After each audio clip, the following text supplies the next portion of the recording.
Good morning students. Now we are going to revise force and law of motion. हम लोग second chapter force and law of motion का revision शुरू करते हैं जो हमारा हाफ ईयरली एग्जाम में आता है. तो सबसे पहले हम लोग देखते हैं फोर्स क्या है. Force is a physical quantity which act by push और pull F of an object. Force एक तरह का फिजिकल क्वांटिटी है. जब किसी ऑब्जेक्ट को धक्का देते हैं या खींचते हैं तब हमारा ये एक्ट होता है. SI unit of force. Force का एसआई यूनिट क्या होता है? तो न्यूटन. अब फोर्स का इफेक्ट क्या है? फोर्स क्या क्या कर सकता है? ठीक है, तो फोर्स हमारा किसी ऑब्जेक्ट का स्पीड को चेंज कर सकता है, किसी ऑब्जेक्ट का डायरेक्शन को चेंज कर सकता है, किसी ऑब्जेक्ट का शेप साइज को चेंज कर सकता है, या फिर सारा हमारा. Type of force. There are two type of force. ठीक है, टाइप्स ऑफ फोर्स हमारे बहुत तरह के होते हैं, लेकिन यहाँ पर हमको 9th क्लास में दो तरह के फोर्स को, टू टाइप्स ऑफ फोर्स के बारे में पढ़ना है. पहला है हमारा बैलेंस फोर्स और दूसरा हमारा अनबैलेंस फोर्स. तो सबसे पहले देखते हैं हमारा बैलेंस फोर्स क्या है. When equal amount of forces are applied on an object from different direction as a result object is in position of rest और कांस्टेंट स्पीड. जब किसी ऑब्जेक्ट के ऊपर दो या दो से ज़्यादा फोर्स हमारा लगता है तो ऑब्जेक्ट हमारा अपने ही पोजीशन पे रहता है. अगर रेस्ट में है तो रेस्ट में रहेगा, अगर मोशन में है तो कांस्टेंट मोशन में रहता है उसका. अगर रेस्ट का बात करते हैं तो वो मोशन में नहीं आएगा, ठीक है, वो रेस्ट में ही रहेगा. और अगर मोशन का बात करते हैं तो ना तो उसका स्पीड घटेगा ना ही बढ़ेगा. तो वैसा फोर्स हमारा क्या कहलाता है? Balance force. अब सेकेंड देखते हैं unbalance force.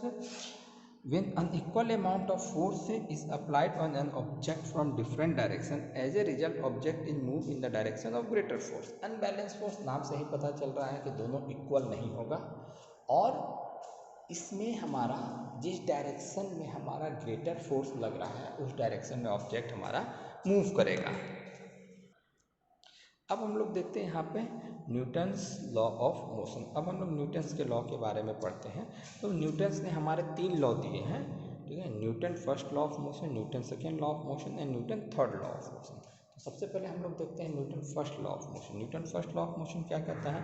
According to Newton first law of motion, when an object is in rest it continuous in rest, और when an object in motion it continuous in motion until the external force is not applied on it. कह रहा है कि जब कोई object हमारा rest में है तो वो रेस्ट में ही रहेगा, या फिर जब कोई ऑब्जेक्ट हमारा मोशन में है तो वो मोशन में ही रहेगा जब तक उसके ऊपर कोई एक्सटर्नल फोर्स ना लगाया जाए तब तक. अब हम लोग देखते हैं inertia. Tendency of an object to remain in its position of rest और यूनिफॉर्म मोशन. टेंडेंसी क्या है?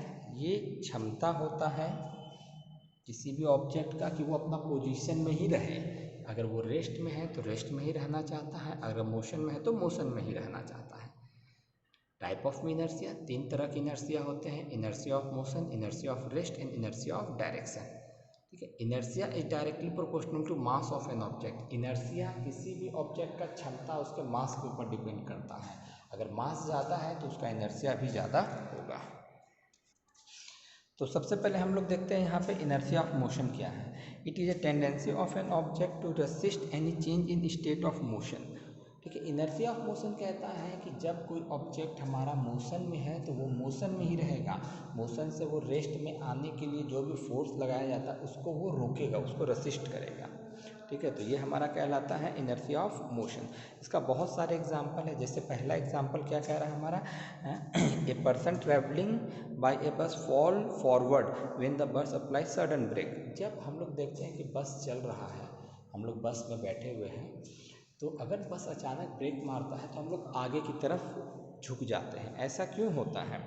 व्हेन ए बस is in motion body of a person also in motion, but when a bus is stopped lower part of the body come to rest but upper part remain in motion due to inertia of motion, so the person fall in forward direction. अब जैसे हम लोग देखते हैं कि जैसे बस चल रहा है हमारा तो हमारा बॉडी भी साथ में चल रहा है, हमारा बॉडी भी मोशन में है. लेकिन जैसे बस रुक गया तो हमारा lower part of the body वो रुक जाता है क्योंकि वो बस से डायरेक्टली अटैच्ड होता है, लेकिन अपर पार्ट हमारा रुकना नहीं चाहता है इनर्शिया ऑफ मोशन के कारण, इसलिए वो फॉरवर्ड चला जाता है. Using car seat belt while driving. हम लोग देखते हैं कि कार सीट बेल्ट आजकल मैंडेटरी कर दिया है ड्राइविंग कार. ऐसा क्यों? ठीक है।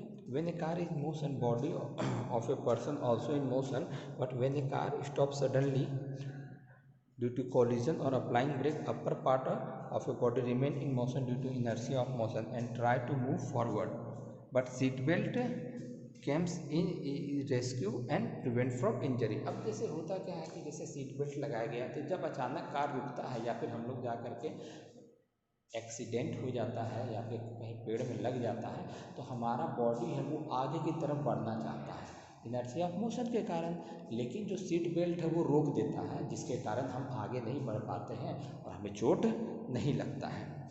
Running of an athlete before taking a long jump, हम लोग देखते हैं कि जब रनिंग करता है लॉन्ग जंप के लिए तो खड़े खड़े हम लोग कम डिस्टेंस जंप करते हैं, लेकिन जब रनिंग करके आते हैं तो ज़्यादा डिस्टेंस जंप करते हैं। ऐसा क्यों होता है? Because before jumping running help an athlete to gain momentum and it also gain inertia of motion that help athlete to jump longer। अब है क्या कि जब वो रनिंग करता है तो उसका बॉडी मोशन में आ जाता है, मोशन में आता है तो जब वो जंप करता है तो लॉन्ग डिस्टेंस को वो कवर कर पाता है।